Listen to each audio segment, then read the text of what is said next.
council meeting to order. Please rise for the pledge. Pledge allegiance to the flag of the United States of America and to the republic for which it stands, one nation, under God, indivisible, with liberty and justice for all. Michelle, can you please take the roll? Mayor Kenny. Here. Councilmember Beaton. Present. Councilmember Zelinski. Here. Councilmember Smith. Yes. Councilmember Whitliff. Here. City Manager. Here. City Attorney. Here. Finance Director. Here. Planning and Zoning Administrator. Here. Public Safety Director. Here. And City Engineering. Here. Thank you. Public hearings, we have none. Citizen comment on agenda-related items. Is there anyone in attendance who would like to comment on tonight's agenda? Seeing none, we'll move on to the consent agenda. All agenda items marked with an asterisk are on the consent agenda considered by the city manager to be routine matters. Prior to approval of the consent agenda, any member of council may have an item from the consent agenda removed and taken up during the regular portion of the meeting. Consent agenda items include approval of minutes, payroll, invoices, consideration of historic district commission bylaws, and notification regarding next work session. Is there a motion to approve? I make a motion to approve consent agenda. Second. I have a motion by Councilmember Smith, supported by Councilmember Zelinski, to approve the consent agenda as presented. Is there any comments or discussion? So now will you please take the roll? Councilmember Beaton. Yes. Councilmember Zelinski. Yes. Councilmember Smith. Yes. Councilmember Whitliff. Yes. And Mayor Kenny. Yes. Motion approved. Thank you. Unfinished business, we have none. New business. Consideration of a partial split in combination request from T. Epaphroditus and Vickers Hansen. A request has been received from T. Epaphroditus of 817 Cherry Street and Vickers Hansen of 813 Cherry Street for a partial split in combination. The home at 815 Cherry Street was destroyed by fire in 2014 and was not rebuilt. Adjoining property owners T. Epaphroditus and Vickers Hansen purchased the property and are asking to divide the property in half and combine it with their parcels. The Planning Commission has reviewed and recommends this request. Is there a motion? I'll make that motion. I'll second. I have a motion by Councilmember Smith, supported by Councilmember Whitliff, to approve the parcel split. Is there any questions? Discussion? Seeing none, will you please take the roll? Councilmember Zelinski. Yes. Councilmember Whitliff. Yes. Councilmember Smith. Yes. Mayor Kenny. Yes. And Councilmember Beaton. Yes. Motion approved. Thank you. And I apologize if I pronounced your last name incorrectly. You can call me T. Okay. Consideration of a development agreement, Manistee City Brownfield Redevelopment Authority, Manistee Investment Partners, LLC. In October 21st, 2014, the City of Manistee approved a brownfield plan for the South Washington Area Redevelopment Project. The developer is now ready to proceed. A development agreement has been negotiated and approved by both the City of Manistee Brownfield Redevelopment Authority and the developer. Council approval is now requested. Is there a motion to take action to approve the development agreement? I'll make that motion. Second. I have a motion by Councilmember Whitliff, supported by Councilmember Smith, to approve the agreement. Is there any further discussion? Yes. Madam Mayor, the owner of the development is here, Mr. John Gruthice. He wanted to make a few remarks, and then I've got a short presentation to follow. Okay, thank you. Good evening. Good evening. John Grotheis from Capstone Companies out of Grand Haven, Michigan. I want to say it's been a long time getting to this point. A number of reasons for that, but we're excited to be here. I wanted to take the moment, though, to just thank the city. Now, it's clear to me the people we've worked with are representing the city's best interests, but they've been phenomenal. They've been available for us. They've offered value-added meetings numerous times over the years, starting with Denise. Ed has been just great to work with. Jeff from the Public Works Department. Just a great group. Thad recently, the previous city manager, Mitch, was always welcoming and open to ideas. So if it weren't for all the people working together, we wouldn't be here tonight. We're excited. We think we're a couple months away from construction. So we're excited for tonight's meeting, and I appreciate you having us here tonight. So Thank you.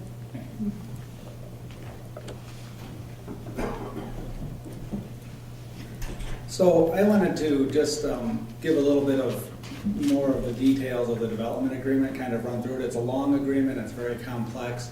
This presentation is very similar to what I gave to the BRA authority last week and they approved it. So I'll run through it and kind of hit some of the highlights of the agreement.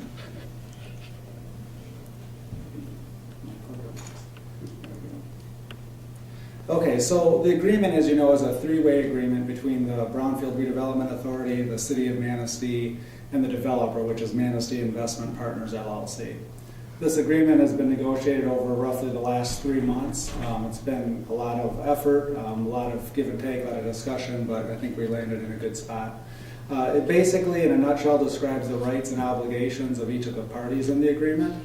And the agreement is necessarily complex because it's a complex project. There's lots of phases, there's lots of different pieces to the project.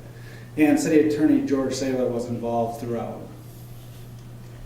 So section by section, the first part of the agreement are the premises. It basically describes what the agreement is trying to accomplish and the understandings that each of the parties have. And there's also references to a number of exhibits in the back of the agreement in this section, which is very important. Article 1 is simply definitions. There's a lot of different terms referred to in the agreement. This tells what each of those are. It's very important to have those clearly defined up front.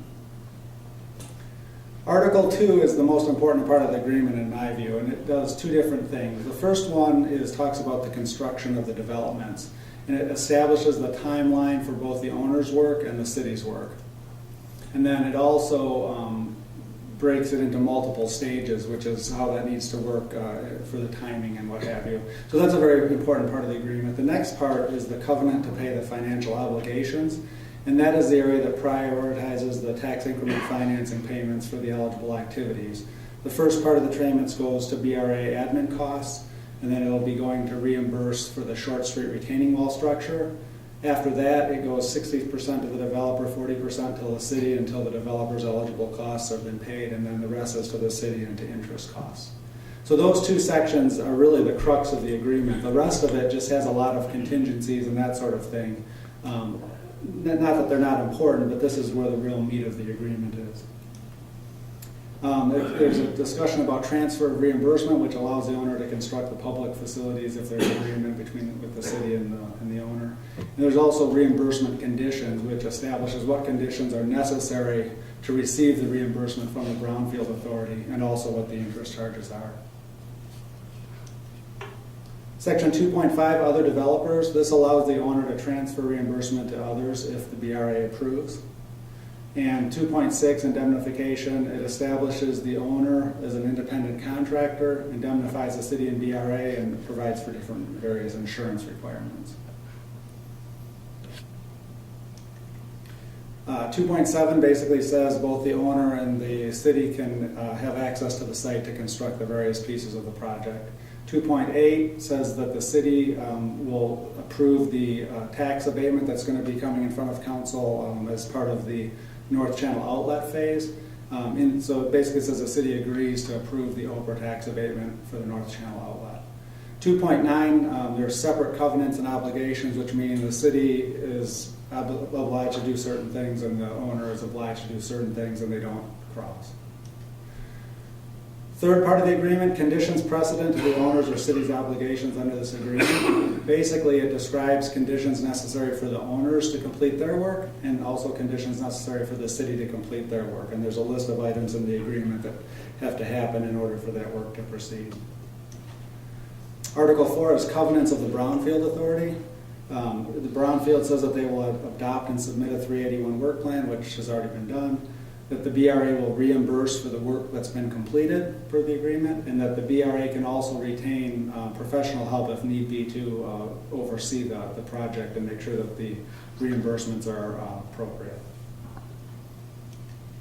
Article 5, which is conditions precedent to the Brownfield Authority's obligations. This section basically states the conditions that must be met prior to the BRA issuing any reimbursement. Some of the things, the project budget for each phase of the project must be submitted and approved by the BRA, and then it also lists a timeline for reimbursement once those appropriate documents have been submitted. Article 6, owners and public developers contractor responsibilities. This is a long section. It basically talks about what the requirements are for the contractors that are actually going to be doing the work. 6.1 says that the parties will hire competent and qualified contractors. 6.2 says that the owner and city shall examine their respective contractors' permits and make sure that they're in compliance with the requirements. 6.3 says contractors will be in compliance with any applicable standards. Section 6.4 says that the Brownfield Authority is only going to pay the eligible costs as outlined in the BRA plan and Act 381 work plan and no others. Other agreements, this says that the contractors can't be a party to other agreements that would hinder their work on this project.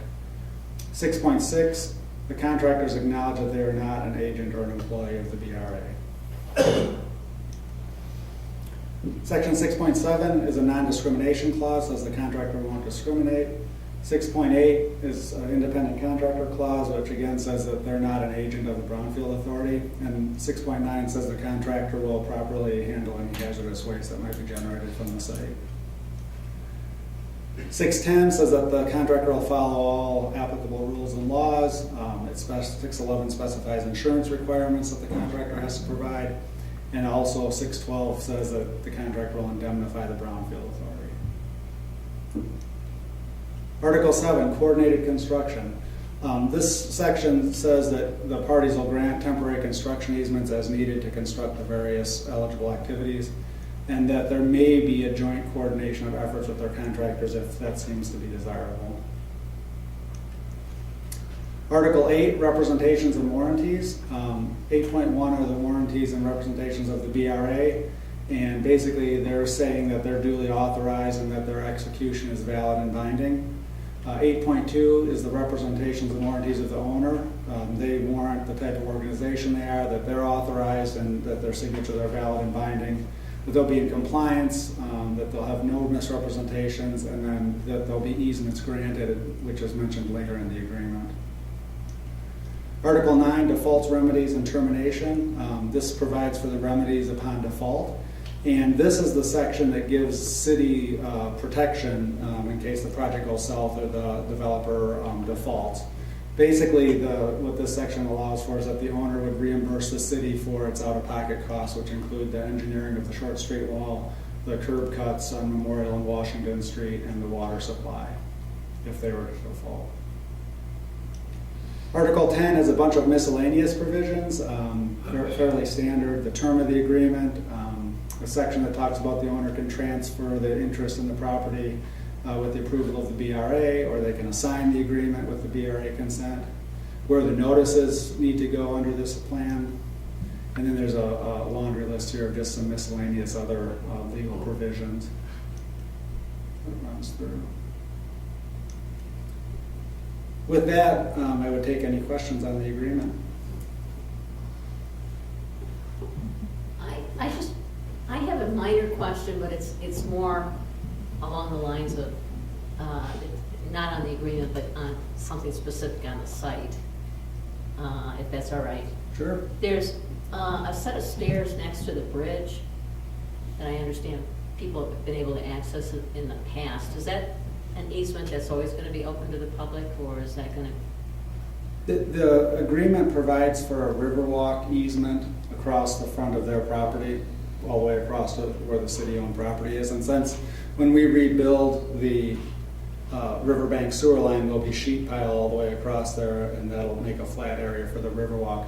I think the access to that property probably is going to get worked out as part of the construction, because there are a couple different ways to do that, but it will be available to the public. Okay. When the riverwalk gets built is another question, though. That may not get built until further down the road, and that's spelled out in the actual timeline of the different construction. Okay. That was something that a citizen asked me today, and I wasn't sure what the answer was. So it's still going to be there, and it's still going to be used by the public. Yes, ma'am. I just have a question, and I don't know if you can answer it, but who is the general contractor on this? It's going to be Orshel Construction, correct? Wasn't there any Manistee construction outfits? I'll let the developer speak to that. Just curious.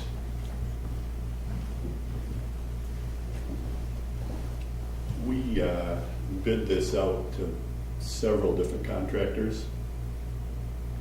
The difficult part was finding a qualified contractor for a job this size. In fact, several would not bid the project based on location. Ken Orschel was the most local contractor we could find with an office out of Cadillac and an office here.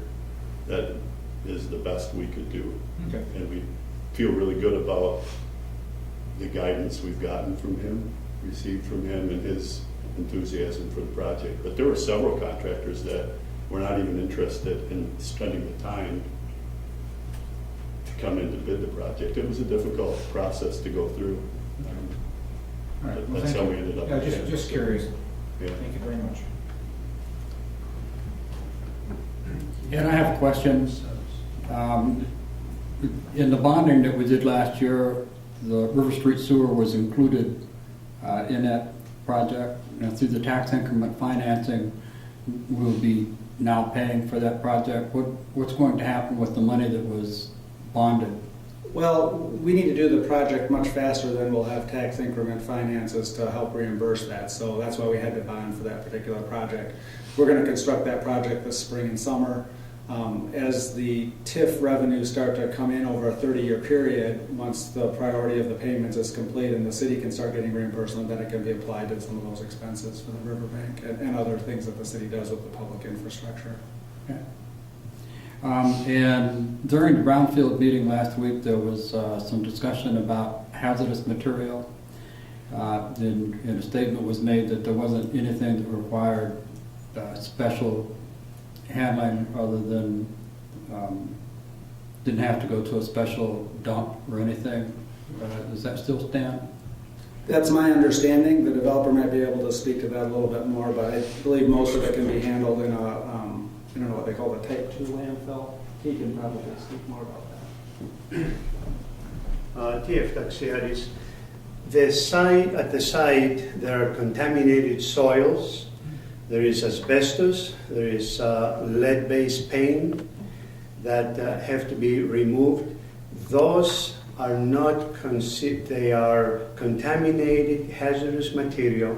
They go to a type 2 landfill, or they can be encapsulated on site, but most are going to go to a landfill. When we talk about hazardous material, above certain levels of contamination, soils, contaminated soils, other materials have to go to what's called a type 1 landfill. Those are hazardous waste landfills. We do not have these levels of contamination. Okay. The vast majority of contaminated material in most brownfield sites go to type 2 landfills under manifest and other requirements. Thank you. Any other questions? Comments? Shall we please take the roll? Councilmember Smith? Yes. Councilmember Beaton? Yes. Councilmember Whitliff? Yes. Councilmember Zelinski? Yes. And Mayor Kenny? Yes. Motion approved. Thank you. Next, we'll move on to notices, communication, and announcements. A regular part of each council meeting is report from a cooperating agency, organization, or department. Tonight, we'll hear from the Public Safety Department. First up will be Mr. Heath Darling, who will report on the activities of the Fire Department and EMS. Good evening, Your Honor. He's going to get ready to do his, but before he starts, I had a couple pieces to show you. Normally, we've done a video in the past 3 or 4 years. This year, we went back to a traditional PowerPoint because we have new council members and new city manager. We kind of wanted to get back to the basics and who's who. The second thing is, you'll notice on that door behind you into the executive office back there, we've added another layer of security for city council and in some of the offices at City Hall. This simulates the door, and this is the floor. If you ever had a retreat in the time of a violent act at City Council, hang on the wall just inside the door of this box. This piece is in that box. Your job is simply to drop that piece in place, and no one's going to get in that door. You can't get in with a sledgehammer, take a chainsaw to get that door open without the proper right access. So we want to make sure because that door doesn't lock. we want to make sure you have a little bit of a safety net to get back and get to a safe spot where you're protected in the event of something happening. We know we live in a crazy world these days. So we've also had that to the city manager's office, Denise's office, in the clerk's office, and the conference room downstairs. So we're excited about having it. They're like $45 a piece per door. I'm excited to say that I'm meeting with the schools on Thursday. I'm hoping that I can get the schools to buy this, maybe put them in every classroom in Manatee County. So it's a new project. It's a new device. I found it at the Chiefs Conference. I'm really excited about how simple it is to use, how efficient it is, and so we just want to know that it's there. You can check it out when you get done. And the last piece for me is we've had our ladder truck for almost 20 years, and that day is coming. That's going to have to be replaced. We're going to put it in the budget this year in a discussion topic, just so you know. But that last time we bought that ladder truck was about a $750,000 project. It was millage based. The voters paid for that. That day's coming. It takes about 2 years to order and receive a truck. So it's probably got to be replaced within the next 5 years. So just for your own thinking and strategic planning and thought process, just keep that in your mind that that day's coming where we need to talk about a new millage and ordering a truck and getting that process going. I think it got a lot of use, and the thing's breaking on it. There's some things we can't use right now on it because we're having trouble maintaining it. So just want you guys to be aware of that, because that day's coming. Thank you. Pete?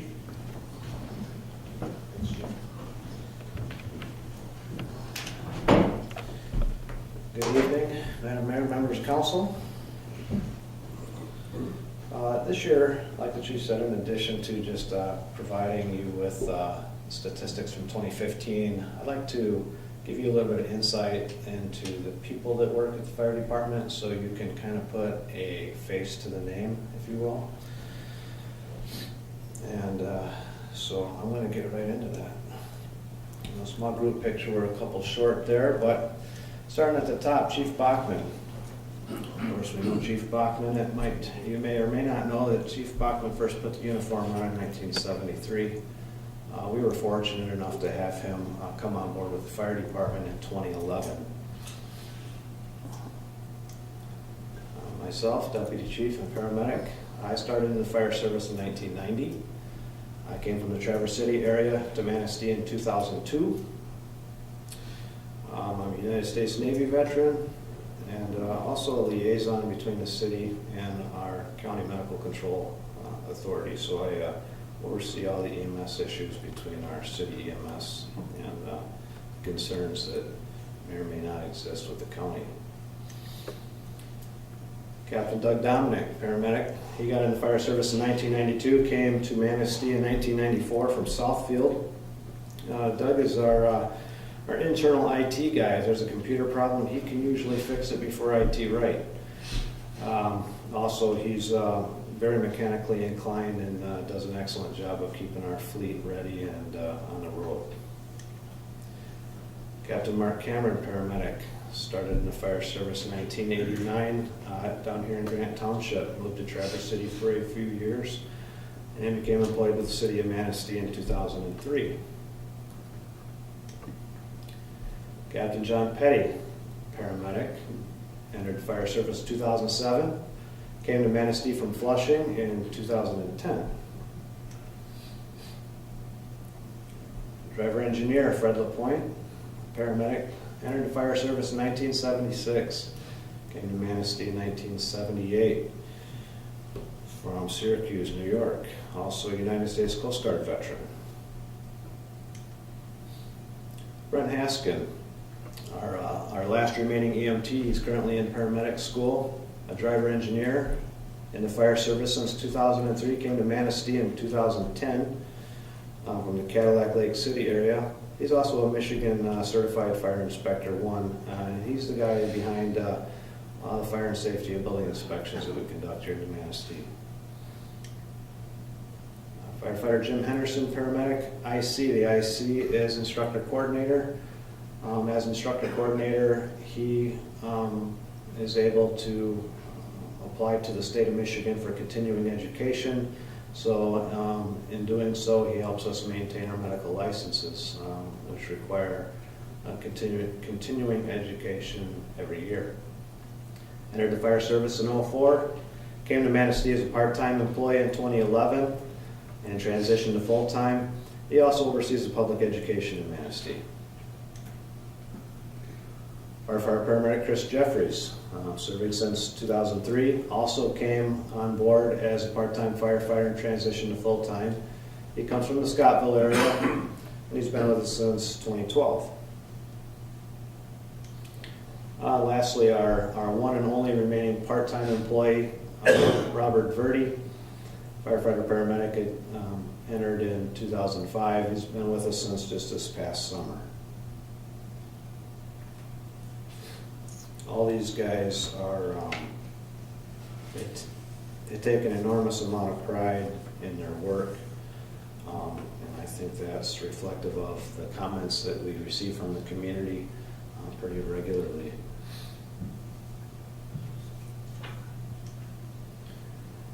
Inspections, again overseen by Brent Haskin. Let me back up for just a moment. With these personnel, what I just showed you is a breakdown of what adds up to 170 years of combined firefighting experience and over 145 years of combined EMS experience, just in those 10 people. I left them out, but that's not to say we're forgetting about our cross-trained police officers that are also firefighters who put the extra effort to follow their dream towards becoming firefighters.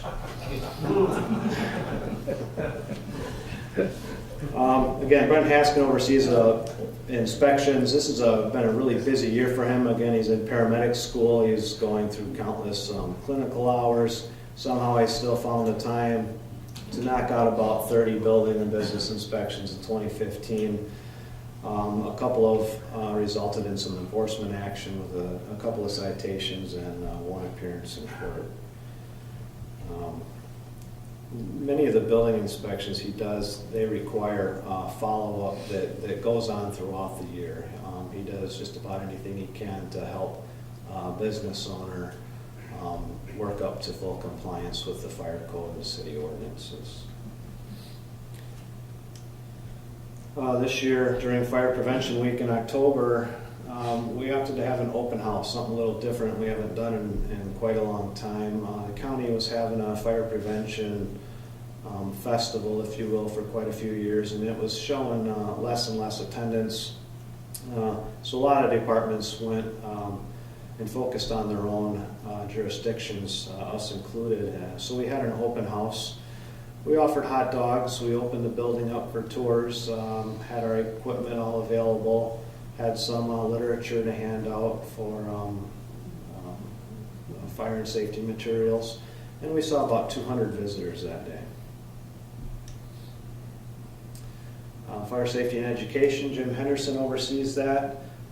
For Manistee Area Public Schools, Jim sees every student in kindergarten through 6th grade every school year.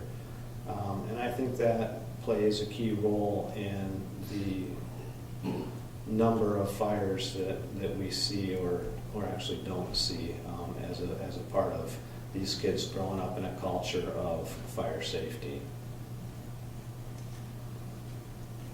So run total for 2015, 1,264 total requests for service.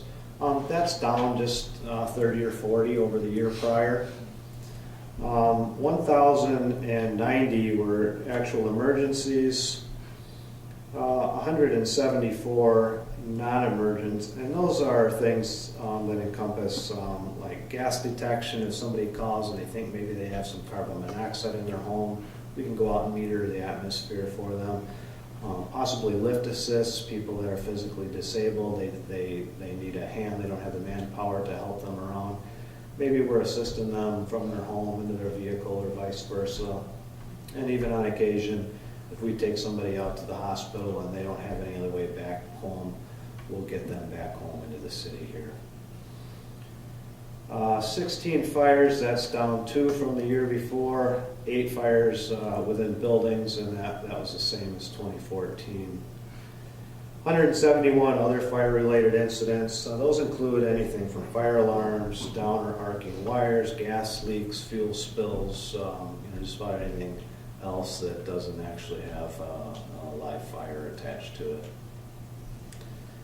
903 EMS runs, and about 81% of those runs are people physically taken to the hospital, and including 4 STEMIs. STEMI is an acronym for ST elevated myocardial infarction. That's a fancy word for an active heart attack. We're able to diagnose this particular type of heart attack in the field with our heart monitors at 12-lead EKG. We can send that rhythm to the hospital wirelessly where they will confirm it, and then usually engage a STEMI protocol, which involves us bypassing West Shore Hospital and going straight to Munson Hospital in Traverse City, where the only true definitive treatment for those people having active heart attacks is in the cath lab. So we had 4 of those types of incidents where they went up to Traverse City. When we do that, care doesn't stop at the ER there. Usually there is a group of physicians waiting to take patient care from us, but it begins as soon as we go through the doors. The patient usually remains on our stretcher. From there, goes straight up to the cath lab, and until they physically put that patient on the table for catheterization, they're usually being worked right on our stretcher. This slide here demonstrates what's happening with a heart attack. The picture on your left, you'll see right where the arrow is, a blocked artery. To the right of that arrow, not much blood getting through those coronary vessels. Without that blood flow, the heart muscle begins to die without those nutrients. So when they go up to the cath lab, they receive angioplasty or a stent or something that's going to open those coronary vessels, such as the slide on the right. And then you can see now to the right of that arrow, the blood perfusing to the injured part of the heart. So that's exactly what's happening during a heart attack, and our goal is to get them to that cath lab as quickly as possible. Nothing that could be done in the emergency room at West Shore isn't already being done in the back of our truck. Mutual aid. We have automatic aid agreements with Filer Township. They came into the city 5 times to help us out with fires last year, and we reciprocated outside of the city twice for fires last year. As far as EMS goes, it's not uncommon for us to be tied up on one call and get another one. Occasionally we don't have the staff or resources to answer that second call in a timely manner. So on 18 occasions, West Shore EMS came into the city and assisted us with calls. Reciprocally, 42 times we went outside of the city to assist them with calls.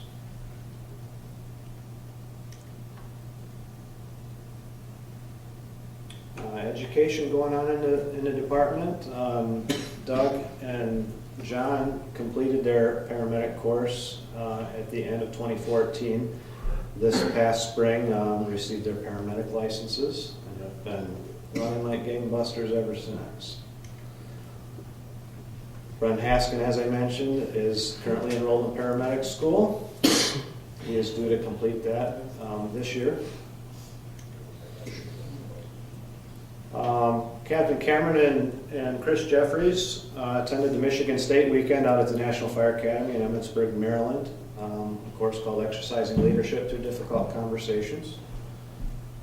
Every year, the National Fire Academy hosts states for particular state weekends. So firefighters from all over their respective states go out for a specified weekend for one of a handful of courses offered. Myself, I completed an associate's degree in applied arts and sciences, paramedic, and began coursework on a bachelor's for fire administration. I also attended a 2-week course out at the National Fire Academy in Emmitsburg, a course called Communications for Emergency Services Success. Firefighter Jim Henderson graduated with a bachelor's degree in Health Service Administration in 2015 and has since begun coursework for his master's with a concentration in Emergency Services Management.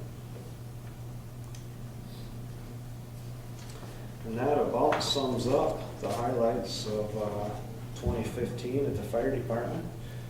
If you've got any questions, I'd be happy to answer them for you. I have a question. Yeah. I know that when we have an emergency that requires the Jaws of Life vehicle, that comes from Winnebago, right? That's correct. Would there be any advantage to us having a reciprocal agreement with Grant Township, who also has Jaws of Life vehicles that we could use that would be closer? Yeah, and they have been summoned before. It usually depends on the size of the incident, the location of the incident, a number of factors. There have not been too many incidents, in fact, as long as I've been employed here, where JAWS were actually needed.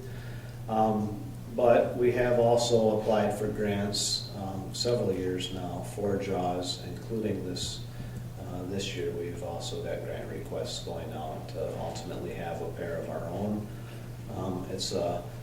It's something that happens kind of slowly, at least in Manistee County.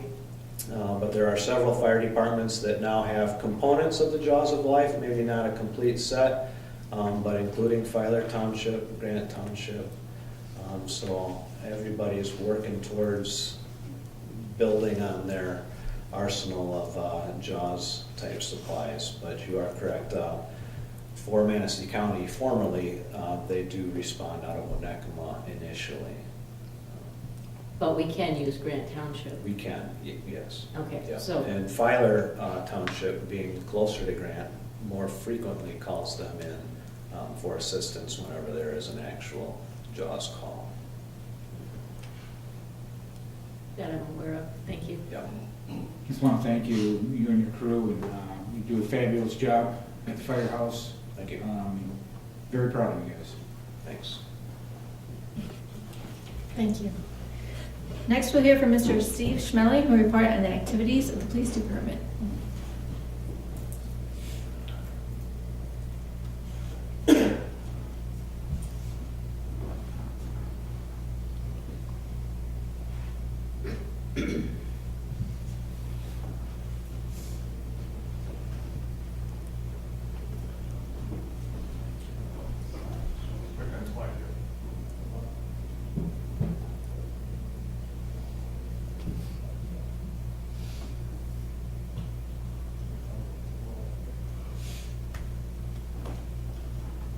Thank you.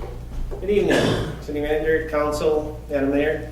Thank you for allowing me to come out and talk about our police department today in our annual report. As Chief Bachman said, that this year we're going to do something a little bit different. In the past, we went that route of having videos, but it's important that we have some new city council members, and welcome, and we have a new city manager, and we also have quite a few different newer employees at the police department, and we'd like to give you a little bit of background on who they are and where they came from and some of the different things that we're doing. There we are by 12th Street. We took each year in the local paper, they have a Hometown Heroes page. We took that and put that in the newspaper. Going through the different ranks and officers of the police department, it's important to know that we, as our police department, have a highly educated police department. We're proud of that. We have quite a few people with masters, we have a couple people with bachelors, and we have some people with associate's degree. A lot of the officers themselves and the command staff continued their education throughout their careers, myself included. When we look at Chief Bachman has a master's degree from Spring Arbor University. He attended the FBI's National Academy. He's a graduate of the Northwestern School of Police Staff and Command. He has 42 years of law enforcement experience, 18 with the city, 5 with being the Director of Public Safety. He's firefighter 1 and 2 certified and a certified EMT, both nationally and state level. Myself, I also have a master's degree through Spring Arbor University. He got me onto that back in the early 2000s. He said I needed to continue my education. I was very proud that he did that. I attended the FBI's National Academy in 2007. In 2003, I attended the Northwestern School of Police Staff and Command, the Michigan Police Executive Development. I have 22 years of law enforcement experience. And what you'll see is throughout the officers, as I talk to them, you'll see that we have quite a few Manistee natives on our police department. And I'm also firefighter 1, 2 certified. And just most recently, within 2 weeks ago, I got my EMT national and state level license. So I'm pretty proud of that. Tom Bruce, he's another sergeant for the Road Patrol. He also has a master's degree from Spring Arbor University. Graduate of the Northwestern School of Police Staff and Command. He's got 20 years of experience with the City Police Department here. Tom grew up in Kentucky. Tom is our firearms instructor. He's also on the fire department. Josh Glass, he's got a bachelor's degree from Grand Valley State University. He's been with us for 12 years. He grew up in Muskegon, came to Manistee 12 years ago. Josh does a lot of our things, such as the defensive tactics. We're starting to continue our simunitions training. He went to school to be an instructor for that. Josh was in our drug task force, our Scent Narcotics, for a little over 2 years before he got promoted, and he's currently assigned to the detective's position. Jeff Peffley is a Manistee native also. He's got a bachelor's degree from Ferris State University, 19 years of being with the city. He's also on the firefighters, 1 and 2 certified, member of the fire department. Brian Cook grew up in Manistee. He's got an associate's degree through West Shore Community College, 18 years of being with the city, and he's also on the fire department. Raul Vasquez, currently assigned to a special task force in our department, graduated from West Shore Community College. He's also got 17 years of experience with the city of Manistee. Kirsten Goodspeed, she's from Grand Rapids area. She got a degree, associate's degree from Grand Rapids Community College. She's been with us for 17 years. She grew up in Cedar Springs. Just mostly recently, she attended a training to specialize in forensic interviewing. David Shands graduated from Northwestern College in Traverse City, 15 years of experience with the city of Manistee. He grew up in Saginaw. Dave does a lot of different technological things for our police department. He's a TAC officer. He does, basically oversees all of our sex offender registers.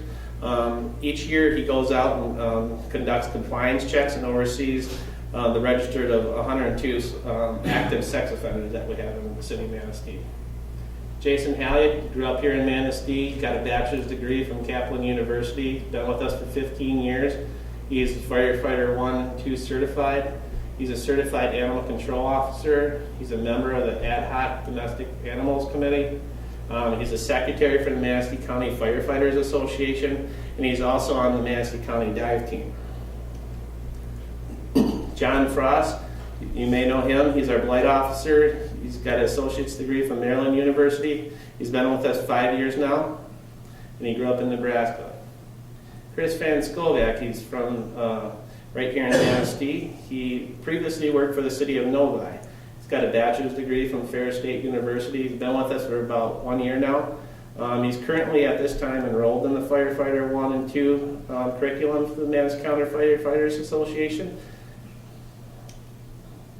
Doug Van Sickle graduated from West Shore with an associate's degree. He's been with us for 1 year. He previously came from the county of Newaygo. He recently got put on the Manistee County Dive Team, and he also grew up here. Carrie, she's got 3 years of service with us. Carrie works Monday through Friday from 10 to 2. She's a customer service rep, and she manages our front desk. She grew up in Flint. She conducts many tasks. She does gun registries, registers our sex offenders when they come in, looks at FOIA requests, and then she basically logs in all our complaints. When we look at our statistics for the 2015, we look at the comparables from 2014. In 15, we were dispatched to just a little bit over 4,500 complaints compared to 2014. So we're about 50 complaints off. We took almost 1,500 written complaints. Traffic stops, we had 1,500. Civil infractions, we wrote 461 civil infractions. Our misdemeanor arrests are pretty much in order with 2014 at 546. Our felony arrests are down a little bit. Our OWI arrests are pretty much in line with 2014. And what you'll see here when I describe on why we had so many written complaints, you'll see that in May through December of last year, we had a big rash of home invasions, people breaking into cars, people breaking into buildings, and I'll talk about that here shortly.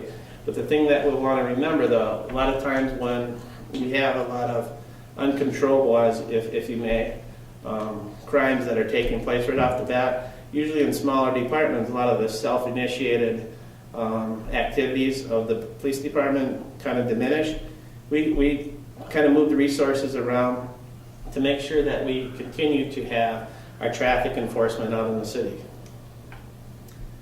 Some of our major crime complaints in 2015, as you see, we had 70 break-in and enterings in attempts, including attempts in home invasions, B&Es of buildings, unlawful entries. 61 of them were between May and December. We took 13 criminal sexual conduct complaints, 9 between May and December, 117 larceny complaints, 90 of which them were between May and December. So we got hit pretty hard between May and December, and we moved a lot of our resources around in our department to make sure that we could continue to investigate them. And at that time, we were basically out there full force trying to catch these people that were doing it. Some of the notable crimes in 2015 are break-in and enterings of our residents. We had one of our suspects was arrested. He was charged with 10 counts of receiving, concealing, stolen guns. He most recently pled guilty. He's in jail for 9 months, and he'll be on felony probation. We had a home invasion investigation where a male and female were carrying a baby, breaking into cars, and one of the residents. Since then, the male was charged with first-degree home invasion and larceny from a motor vehicle, and this case is still in court proceedings. The female was charged with aiding and abetting the home invasion and receiving a concealed stolen property. She was convicted of a felony, and she received probation. We took a criminal sexual conduct investigation. We had an arrest on 4 counts of a CSC first degree, and that's also pending court process. One of our home invasion or armed robbery investigation, 2 of the suspects were arrested. 1 was sentenced to 2 years in prison. A prostitution investigation that we had, the 1 female was arrested for felony prostitution-related offenses. She was sentenced to 9 months. The male subject was arrested for felony B&E charges for a B&E at the Nancy Catholic Central football field, and that one is still in court proceeding. When we look at a lot of the different types of B&Es that we had, and we had so many, a lot of them throughout this investigations weren't total arrests, but a lot of the people that were involved in them were subsequently arrested through our investigations for different types of crime.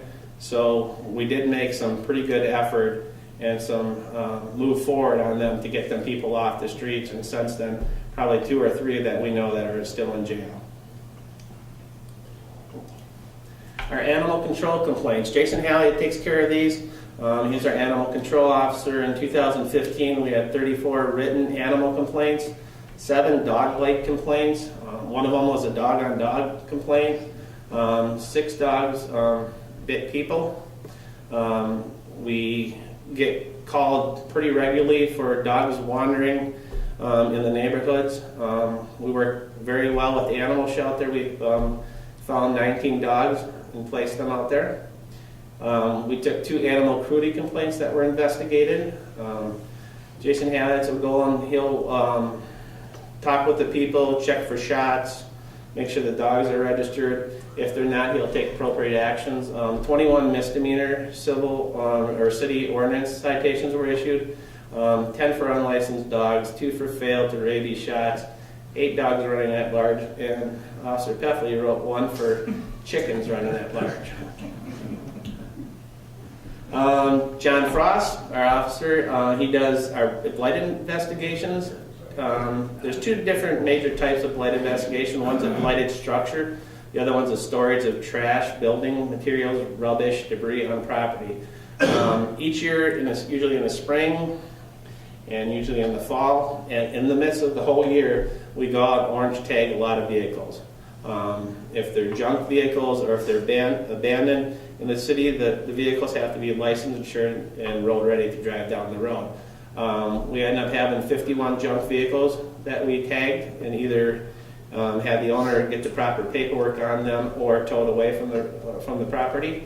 15 storage of trash and debris on property investigations, 13 blighted structure investigated, 5 demolitions of buildings, 4 warehouses, 1 was an outside garage structure. John Frost works well with City Attorney George.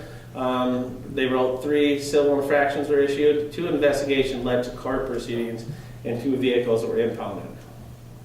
When we look at some of the notable blighted investigations, we had 36 Clay Street. The building was condemned to the health and safety after discovering that there were propane tanks being stored in the residence. The court ruled allowed the city of Manistee to have their residence demolished. 1001 Kosciuszko Street, the individual had a storage of a single wide mobile home, light structure on the property along with trash, rubbish, and debris. John Frost worked with them to get that mobile home removed from the property, and the property owners agreed to clean up the property. 600 Kosciuszko is where we had the cockroach infestation that originated at the residence, spread throughout the neighborhood. The owner agreed to cover the cost of the exterminators to eradicate the infestation. 259 5th Street was another blighted structure of the abandoned greenhouse where the old flower shop used to be. This is continuing to be an ongoing investigation. John Frost is working with, he's had talk with the owners. The owners are aware of it and they're willing to do whatever they need to do to find a solution to that issue there. Our officer for the Scent Narcotics team, in 2015, they took 19 written complaints. They made 30 arrests. 41 counts of arrest warrants were issued. Talking with him, he said the majority of the complaints in the city of Manistee are the meth, amphetamines, the opiates, the marijuana, and the prescription drugs. Any questions? Thank you for having me. Just a real good job, Steve, you and your crew to take care of Manistee, clean it up, and get the drugs off the streets, and taking care of the blight. Mm-hmm. That's a personal issue with me. Yep. So thank you very much. Perfect. Thank you. Thank you. Good. Thank you. Thanks to our public safety departments. Appreciate all the hard work and always putting your life on the line for the residents here in the city of Manistee. Next, we'll move on to concerns and comments. Citizen comment. This is an opportunity for citizens to comment on municipal services, activities, or areas of city involvement. Citizens attendant shall be recognized by the mayor for comments, which are limited to 5 minutes. Letters submitted to council will not be publicly read. Is there anyone who'd like to make a comment? Please come state your name and address. My name is Linda Gamashchuk. I live at 345 4th Avenue, and I'm just here to invite the council and anybody in the audience to a fundraiser. I'm the secretary on the Teen Center Board, and I'm a part of the American Legion Auxiliary, and they are sponsoring us. We're having a soup, salad, and dessert luncheon Saturday, February 27th from 1 to 5 with a silent auction. I have a lot of support from businesses in town and some private individuals, and I just wanted to invite you all. Thank you. Thank you. And I also like to comment. See, now we'll move on to official staff. City clerk. I just want to make a correction on the work session that was noted in the agenda. It's on Wednesday, not Tuesday, March 9th. Okay. Thank you. March 8th, or Tuesday, March 8th is election day. So it's Thank you. City manager? Nothing. City attorney? Nothing. Planning and zoning? Nothing. Anything further? Public safety director? Nothing, Your Honor. Thank you. Finance director? City engineer? Nothing, Your Honor. Councilmember Beaton? Yeah, I have one. I would like to thank the Spicer Group. I'm on the MRA board, and I was happy to see that you are sponsoring them with a donation, so that we'll see your logo on T-shirts. all over the soccer fields, along with a few other logos. So I want to thank you for that and taking a vital part in the daily life of Manistee. Thank you. Councilmember Zelinski? Nothing, Your Honor. Councilmember Smith? I would like to thank the Brownfield Redevelopment Authority and Mr. Bradford and others that were involved in finishing our River Park North Channel outlet. Councilman Zelinski and I attended the BRA meeting last week. Very informative, very thorough. As I read through it on the agenda, great detail. Helps make a good decision when you have good information to go with.